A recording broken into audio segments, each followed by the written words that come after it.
Less than 18%. That was the voter turnout for Tuesday's primary. And in many cases, the primary ended up sealing who would cruise to victory in November. We have a lot to talk about tonight. Coming up, why early polls didn't mean a thing in two big races. Plus, is it the end of a political career for Wayne County Executive Bob Ficano? And what does a new executive have to tackle first? Plus, the significance of a win for Brenda Lawrence in the 14th Congressional District, an angry acceptance speech on the west side of the state, and voter turnout. Is it time to change when we have primaries? We'll also take a look at a few more headlines for you tonight, including the fight for gay marriage in Michigan and the judge's concerns about Detroit post-bankruptcy. We'll have that all for you tonight, so sit back and relax while I bring in our MiWeek contributors, Nolan Finley and Stephen Henderson. Gentlemen, it's good to see you. A little post-primary. It was a nice week, huh? This was probably one of the most interesting primary seasons that I've seen in a while. Nolan, would you agree? Well, it certainly was one of the most crowded primary seasons. There were a lot of contested races, a lot of competitive races. It was a more interesting election than we've seen in recent years, which is why I'm surprised more people didn't participate. What do you think, Stephen? Is this something, we haven't seen something like this in a little bit.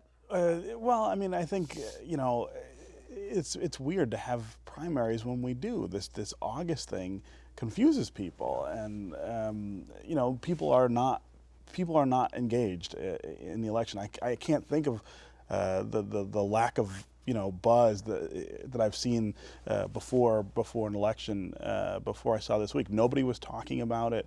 Nobody was thinking about it. I was surprised that we got to the numbers that we did. Might have, it would have helped if we'd have had a primary in the governor and Senate race. Right. And we didn't. Both parties decided early on they were going to anoint candidates rather than let their members pick a candidate. So I think that dimmed the enthusiasm for the election a little, but still, you had 4 open congressional seats. That never happens. Absolutely. All right, so we're going to talk a little bit about voter turnout in just a little bit, but I want to start with, I think, a few specific things that we saw happen here on Tuesday night, and a lot of them you had actually predicted that would be the things to watch. Let's look at the 14th Congressional District. Brenda Lawrence winning the Democratic nod there. What is the significance of her win, Stephen? Well, I mean, I think for her personally, it's really significant. This is somebody who's run for, it seems like every open office that would, cover her geography since about 2008. So to finally get that win has to feel good. It was a much closer race than I thought it would be for her. The polls did not show her. I don't think there was a single poll that showed her winning. No.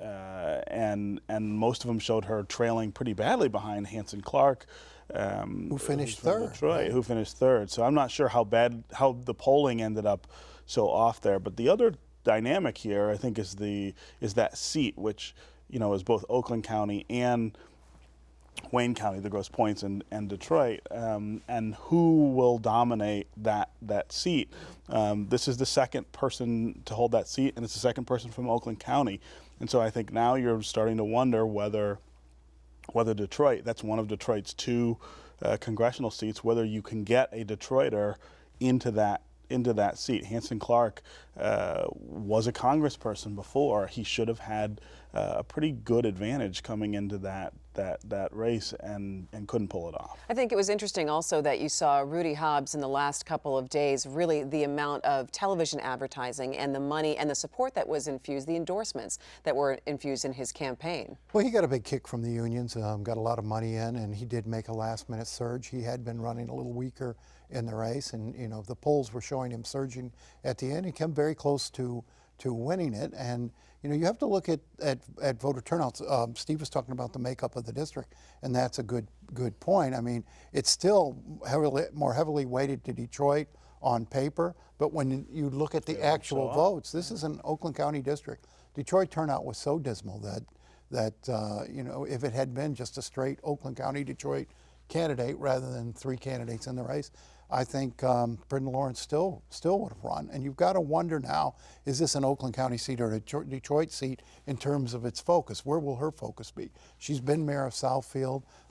She's an Oakland County person. She's not out of Detroit. Yeah. And you have to wonder where her focus is going to be when she goes to Congress. Although Brenda's born in Detroit and grew up there and spent a lot of the campaign emphasizing her empathy for Detroit, talking about things that would happen in the city and what she might do with them. She did a lot of campaigning in the city. I'm not sure that she's such a stranger. But she's not out of this sort of Detroit political She is not. environment, That's the right. political culture there. She is a suburban She's Oakland politician. County, yeah, no question. The interesting thing for me in this race also, and no offense to any of our pollsters out there who we love and work with all the time, but the polls didn't mean anything. They had her in second or third place and distant, and had Hanson Clark way out front. Does an early poll like that, and the fact that the most recent poll had him up, does it make a candidate maybe pull back a little bit or say, wow, I think I kind of maybe have that? Is there something to that? I think the problem with the polls is the kind of polls that we're doing. They are snapshot polls. No one does a tracking poll, which is going to give you a little better idea of momentum when you're asking sort of the same people over time what they plan to do. You can see the trend toward change. We had an early poll that showed Hanson Clark winning, and then a later poll. It still had him up, but had Rudy Hobbs but had also Rudy jumping. Hobbs really moving up. I'm not sure what accounts for the missing the Brenda Lawrence piece of this. But She Rudy, was never out of it in the polls. I mean, no, they she never was had not out of it. And if you look at the county executive race, the polling was pretty well on in that race. The 11th district race, polling was fairly close there with the actual results. Same is true out in West Michigan in the Amash Ellis race. But none of those were The polling's fourth tracked. district, and we'll talk about the fourth district in a little bit. The fourth district polling was off. It had Paul Mitchell all the way up. But those are closer races, and I think that's not in the final polls. Moulinar was up in the final polls. Yeah. And you have to recognize that when you're dealing with polls that show 18-19% undecided, those people make up their mind on those in the those last last couple day, days. yeah. And the final polls that I was looking at Monday night had Moulinar up by 8-9 points. So I mean, they didn't really miss the mark, but you don't hear about those last day polls. I mean, the point about undecideds is important. When you have a close race and a large number of undecideds, I think it's harder in the polls to actually predict who's gonna win. And maybe there was a late election day break for Brenda Lawrence in the 14th that no one. And also looking at undecideds who would vote, and not those people who would just say, Right. I'm just going to stay home. And 60% of the voters in that district are women.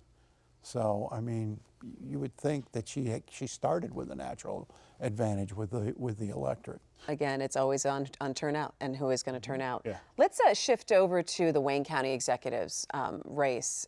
Warren Evans obviously took the Democratic nod here, but I want to first talk about Bob Ficano and the fact that, is this truly, you believe, the end of his political career? Oh, an elected office, by all means. Yeah. I don't think he'd try for another elected office. What would be the point? I mean, he's going to walk out of there with a really rich pension. I mean, that's the benefit of doesn't he being a get two politician. Who knows? He's in Wayne County, he might get 6. I mean, that's the benefit of being an elected official in Wayne County. You're set for life after very little service. He served 30 years. He's going to have a nice fat pension. I don't think he's done in terms of his career. He's not going to run for elected office, but I believe you'll see him doing something. I mean, the UAW will find something for him to do, or he'll show up somewhere. I mean, that's how it works in Wayne County. You wrote a column this week about him and said he was nice, but Nice guy. just didn't get the job done. Well, I said more than that. I mean, he was a nice guy. He never was his own man. I mean, from the beginning, he was sort of had political bosses, and he very faithfully followed their marching orders. And I think it's when he surrounded himself by people who sort of pushed him into a different arena, tried to, make him be a little more creative, that he got in real trouble. He really did surround himself in his last term with some, at the beginning of his last term, with some questionable characters, and got involved in some really foolish enterprises and activities, and that cost him. I mean, for 30 years, he just plodded along, no scandal, not much of anything, and then boom, walks off the dock. And that's what he'll be remembered for in terms of his political career, Stephen, do you think? I think at least in the immediate future, that's how he's going to be remembered. I think everybody is more than one thing, and everyone's history is a little more complicated than it looks at first blush. There are some really positive things that Bob Ficano accomplished too. I mean, the diversification of Wayne County government, bringing in the significant Arab American population that lives in the county into government, giving them jobs in real places of authority. That was Bob Ficano as much as this other stuff. Some of the development things that went on in the county over the time that he was there will pay off, I think, in big ways down the road. Probably long after he's gone. The Aerotropolis investment, for instance, I think is a real sort of point toward the future, the economic future here. He was not a bad county executive, it seemed, until this last 4 years when lots of things just seemed to come unraveled. I mean, the jail, the horrible mismanagement of But that it wasn't project. coincidence. I mean, it's not coincidence, Steve. I mean, the irony here is that he's got a very good team in place now. He does but now. at the That's start right. of the team, when he had Azam Elder, Turkia Mullen, others, Yeah. sort of taking over his mess. office, if you will, starting this jail without any sort of oversight or plan. It was so typical Wayne County. We're just going to do this, and nobody's ever watching. So, if it goes off the tracks, who cares? And the Guardian building, they lost $35 million on that. The race course, $20-some million they lost on that. They just started doing some really manage goofy things very things, well, yeah. and then plus sort of crafting these self-enrichment deals. Turkia Mullen walking off with $200,000 severance package. The fellow who walked out at 40 years old with a $100,000 a year pension after 8 years Medical service. benefits for that life. kind of things voters notice. Yeah. Well, speaking about what voters notice, and I go back to the jail and the fact that it's kind of sitting there rotting now, let's talk about what the next county executive will have to do and what he'll have to start on. First order of business for that person. Should it be Warren Evans or should it be someone from the Republican side? We know that the county will probably skew one way. It's going to be Warren Evans, but I have to say there's still an election. There is an on here. election. There is an election. So Maybe voters will wake up. for first order of business for that new county executive. Well, I mean, the budget is the biggest issue in the county, and there are some pretty tricky moving pieces with that budget. The prosecutor and the sheriff, who are elected on their own, don't report to the county executive, have big parts of the financial picture in Wayne County and have been overspending lots of years. Now they're overspending for the single most important service that Wayne County government provides, and public safety is a big deal in that county, and so I think Warren Evans has got to find more money for them, but then also hold them more accountable for staying within the budget that he can set. And he's going to have to do that by paring back the executive branch. I mean, there's going to be some things that office does not do anymore that will free up money to be able to send to the prosecutor and the jail. Is that the first thing, Nolan? Budget? Well, government efficiency, I think, is got to be job one, or he's never going to get the budget under control. Wayne County spends about 30 to 40% more per capita on government than does Oakland or Macomb County. But they're providing more services. Well, than and those other counties. that is one of the things that Warren Evans has to look at. What's this county going to be? How many of those services are they going to maybe have to cut back on? What are the services that taxpayers really expect and need and are willing to pay for?